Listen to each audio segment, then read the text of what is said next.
नमस्कार, राज की बात में आपका स्वागत है। सुप्रीम कोर्ट के फैसले और स्पेशल लोगों के लिए स्पेशल फैसले, ये इतना बड़ा विवाद बन गया है कि केंद्रीय गृह मंत्री अमित शाह को भी सामने आना पड़ा। पहली बार सरकार की तरफ से अमित शाह ने जो बातें कही है, सुप्रीम कोर्ट में हड़कंप मचा हुआ है। जजों को अब लगने लगा है कि हम जो कानून के अलावा विचारों के आधार पर फैसले दे रहे हैं, उसके कारण सरकार अब यह सोचने पर मजबूर हो गई है कि क्या सुप्रीम कोर्ट में सब सही चल रहा है। पिछले दिनों राष्ट्रपति द्रौपदी मुर्मू ने सीजेआई चंद्रचूड़ को भी यही बात कही थी कि न्यायपालिका की साख दांव पर लगी है। ये फैसले जो आ रहे हैं उनके ऊपर विचार कीजिए कि कैसे कैसे फैसले हैं।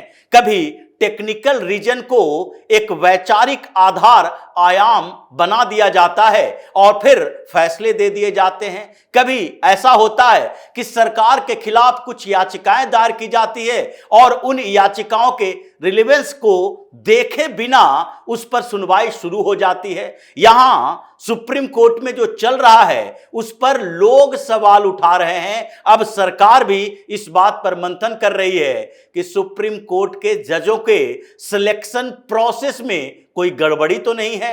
एनजेएसी में कुछ सुधार के बाद फिर से वो व्यवस्था तो नहीं लानी पड़ेगी, या फिर सुप्रीम कोर्ट में स्पेशल ऑपरेटिंग प्रोसीजर जो होता है, यानी जिस तरीके से आप सुनवाई करेंगे, किसे समन करेंगे, किसे भेजेंगे, किसे बात करेंगे और कौन से मामलों में सुओ मोटो लेंगे, ये सब निर्धारित करने का एक स्टैंडर्ड मानक तरीका होना चाहिए। और इसलिए अमित शाह ने जो बात कही है उससे सुप्रीम कोर्ट में हड़कंप मचा है कि अब गृह मंत्री सीधे मैदान में उतर गए हैं। और अगर अमित शाह ये बोल रहे हैं तो वो कानून मंत्री की बात नहीं है, बल्कि केंद्रीय गृह मंत्री की बात है, जिनकी आवाज सुनी जाती है, जिनको पीएम मोदी के बाद सेकेंड इन कमान केंद्र सरकार में कहा जाता है और जो महत्वपूर्ण बिल लाने के लिए जाने जाते हैं। राज्यसभा में बहुमत जुटाना हो या फिर लोकसभा से पारित करवाना हो, या फिर क्षेत्रीय पार्टियां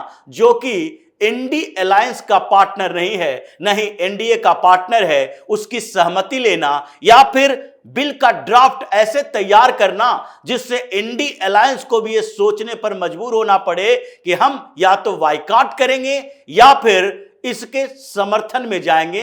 विरोध पूरी तरीके से नहीं कर सकते, इसके खिलाफ वोटिंग नहीं कर सकते। और यही मामला सुप्रीम कोर्ट के जजों के लिए सिरदर्द बना है। मामला उठा अरविंद केजरीवाल को लेकर कि केजरीवाल की जमानत जो हुई है उसमें कौन सा संवैधानिक ग्राउंड है। उसमें संवैधानिक ग्राउंड नहीं है, बल्कि एक परसेप्शन है, एक अवधारणा है, विचारधारा है, जिसमें यह कहा गया कि सबसे पहले लोकतंत्र की चर्चा की गई।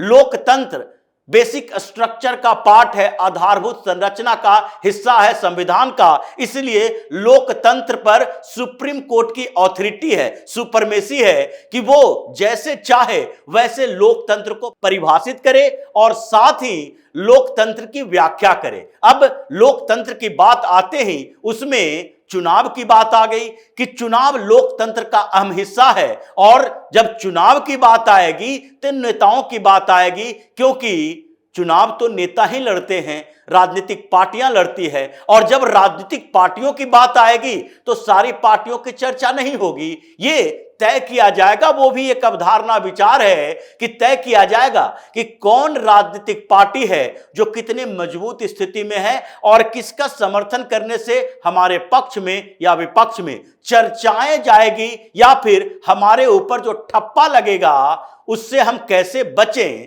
ये अवधारणाएं जब जजों के दिमाग में आए तो इसका मतलब है कि न्यायपालिका सही दिशा में काम नहीं कर रही है। इन्हीं अवधारणाओं से, इन्हीं विचारों से मुक्ति के लिए न्यायपालिका को, यानी सुप्रीम कोर्ट, हाई कोर्ट के किसी फैसले पर चर्चा करने से रोक लगाई गई थी कि कोई भी इसके ऊपर चर्चा नहीं करेगा कि फैसला सही है या गलत। लेकिन जब फैसला ही उस दिशा में जा रहा है तो चर्चा तो होगी। कब तक आप न्यायपालिका को सुपरमेसी के स्तर पर रखेंगे कि जुडिशियली सुपरमेसी है, एक ऐसे संस्था है जिसको लोकतंत्र में सर्वोपरि बताया जाए, और ये जो जज हैं वो हमारे लिए भगवान के समान हैं। मिलॉर्ड जो बोलते हैं वो मिलॉर्ड शब्द से इनको अपने आप के लिए भगवान की तरफ फीलिंग होती है, और इसलिए फैसला देने में ये सोचते नहीं हैं कि आधार क्या बनाया गया है। भले ही एक छोटे से टेक्निकल आधार बनाकर सरकार के बड़े कानून को भी धराशायी कर दें, और इसलिए केंद्रीय गृह मंत्री अमित शाह ने कहा कि जमानत जो दी गई अरविंद केजरीवाल की, वो जमानत में रीजन क्या था, क्या तरीके अपनाए गए, क्योंकि सुनवाई तो अभी और हो रही है, और सुनवाई इस बात की हो रही है कि अरविंद केजरीवाल की गिरफ्तारी वैध है या अवैध है। लेकिन इस सुनवाई के बीच यह मामला कहां से आ गया कि गिरफ्तारी के बाद अभी चुनाव के समय इनको जेल से बाहर करना जरूरी है, नहीं तो डेमोक्रेसी खतरे में आ जाएगी, लोकतंत्र खतरे में आ जाएगा, और एक तो विपक्ष की भाषा है। तो ऐसे में स्पेशल ट्रीटमेंट दिया गया है अरविंद केजरीवाल को, और यही बात अमित शाह ने कही कि ये विशेष सुविधाएं देने की बात सुप्रीम कोर्ट में कहां आ गई। न्यायपालिका को तो कहा जाता है कि ये न्याय का मंदिर अगर है तो यहां पर सब एक समान है, सब उनके नजर में बराबर हैं। जैसे मंदिर में भगवान के लिए सब बराबर होते हैं, भले ही मीडिएटर जो होते हैं, चाहे पुजारी हो, मुल्ला हो, मौलाना हो, चर्च के पादरी हो, ये जो मीडिएटर होते हैं वो अपने अपने नजरिए से उसको डिफाइन करते हैं और डिस्क्रिमिनेशन भी करते हैं। तो इसी तरीके से अगर कोर्ट, सुप्रीम कोर्ट हो, हाई कोर्ट हो, अगर न्याय का मंदिर बताया जाता है तो उस पर बैठे हुए जो जज साहब हैं वो आधार बनाए संविधान का, आधार इस बात का ना बनाए कि इससे मैसेज क्या जाएगा। कानून जो कहता है वही होना चाहिए, क्योंकि अगर इनके नजर में केजरीवाल का बाहर निकलना जरूरी था तो वही नजरिया हेमंत सोरेन के लिए क्यों नहीं बना। हेमंत सोरेन के लिए अलग नजरिया कैसे हो सकता है कि वो अगर झारखंड में चुनाव प्रचार करेंगे तो कोई फायदा झारखंड मुक्ति मोर्चा को नहीं होगी। ये आधार कहां से तय हो गया, क्योंकि केजरीवाल की पार्टी 2 राज्यों में सरकार में है, केजरीवाल दिल्ली की राजनीति करते हैं, मीडिया का अट्रैक्शन का केंद्र बने रहते हैं, मीडिया उनको हाथों हाथ लेती है, वो अपने प्रचार में 500 करोड़ से ज्यादा खर्च करते हैं, इसलिए राष्ट्रीय स्तर पर उनका प्रचार तंत्र चलता है। आपकी नजर में यही है कि अरविंद केजरीवाल सबसे ज्यादा दिखते हैं, अरविंद केजरीवाल सबसे ज्यादा प्रोपेगेंडा करते हैं, तो इनका प्रभाव ज्यादा पड़ेगा।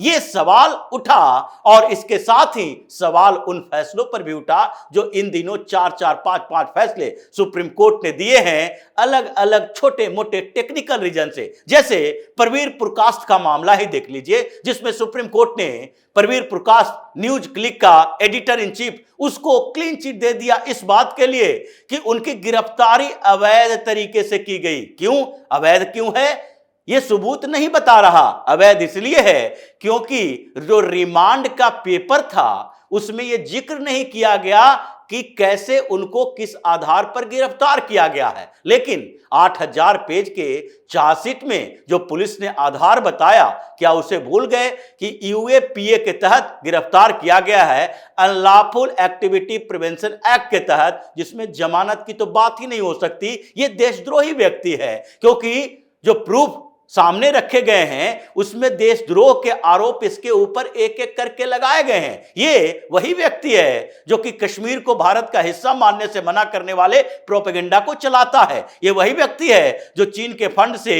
चीन के इशारों पर अरुणाचल प्रदेश को भारत से अलग करने की प्रोपेगेंडा पैदा करता है। ये वही व्यक्ति है जो सीएए का आधार बनाकर हिंदुस्तान के चुनाव को प्रभावित करने की कोशिश करता है। यह वही व्यक्ति है जो हिंदुस्तान में अराजकता का माहौल पैदा करने की कोशिश करता है। तो इतने प्रोपेगेंडा, पैसे के सबूत, नेवेली राज सिंघम ने कैसे पैसे भेजे, चीन से उसका क्या रिश्ता है, चीन क्यों पैसा दे रहा है भारत के एक न्यूज पोर्टल को जिसकी अहमियत बहुत बड़ी नहीं है, लेकिन जिससे बड़े बड़े पत्रकारों को सिर्फ इसलिए जोड़ा गया है क्योंकि वो लोगों को वो पैसे ज्यादा देता है। और ऐसे में ये सवाल जब उठ रहा था तो सुप्रीम कोर्ट को ये सोचना चाहिए कि इतने बड़े आरोप जो लगे हैं वो सिर्फ केवल और केवल रिमांड के पेपर में आधार नहीं बताने के कारण निरस्त हो जाएंगे, इसलिए अवैध हो जाएंगे उनके गिरफ्तारी। यह फैसला जो सुप्रीम कोर्ट का है चर्चा का विषय बना हुआ है। इसी तरीके से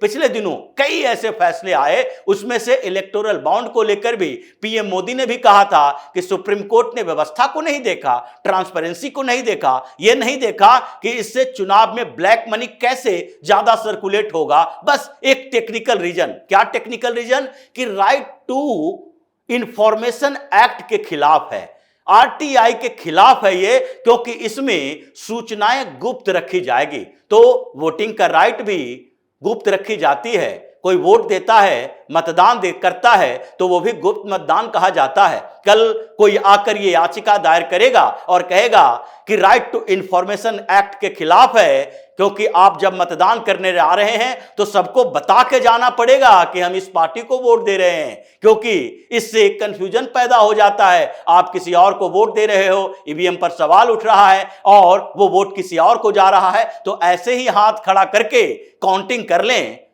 पोलिंग बूथ के ऊपर, ईवीएम की जरूरत नहीं है, नोट कर लें इस आदमी ने इस पार्टी को वोट दिया, क्लियरिटी आ जाएगी, गुप्त मतदान की जरूरत नहीं पड़ेगी। ये फैसले ऐसे आए हैं। इससे पहले तिस्ता से तलवार के लिए जो जमानत के लिए गई, 9 बजे जजों की बेंच खुल गई, 2 जजों की बेंच बनी, उसके बाद 2 जजों को फैसला नहीं ले पा रहे थे, कंफ्यूजन में थे कि जमानत दी जाए या नहीं, तो उसके बाद 3 जजों की बेंच राताराती बनाई गई। एक दिन इधर से उधर नहीं होना चाहिए। यही नहीं, जो गुजरात दंगे के आरोपियों को रिहा किया गया, जिन लोगों ने सजा पूरी कर ली थी 14 साल, और सुप्रीम कोर्ट के एक बेंच ने यह ऑथराइज किया था गुजरात सरकार को कि आपके यहां क्राइम हुआ है तो आप ही ऑथराइज्ड पर्सन है, ऑथराइज्ड गवर्नमेंट है, जो कि यह फैसला ले सकते हैं कि इन लोगों के बिहेवियर के आधार पर इनको सजा खत्म की जानी चाहिए कि नहीं, जेल से बाहर निकाला जाना चाहिए कि नहीं। गुजरात सरकार ने 15 अगस्त को यह फैसला लिया और उसके बाद यह पूरा का पूरा अफवाह गैंग सुप्रीम कोर्ट में चला गया, दूसरे बेंच बने। और टेक्निकल रीजन क्या बताया गया कि गुजरात सरकार नहीं बल्कि महाराष्ट्र सरकार इसके लिए ऑथराइज्ड गवर्नमेंट है।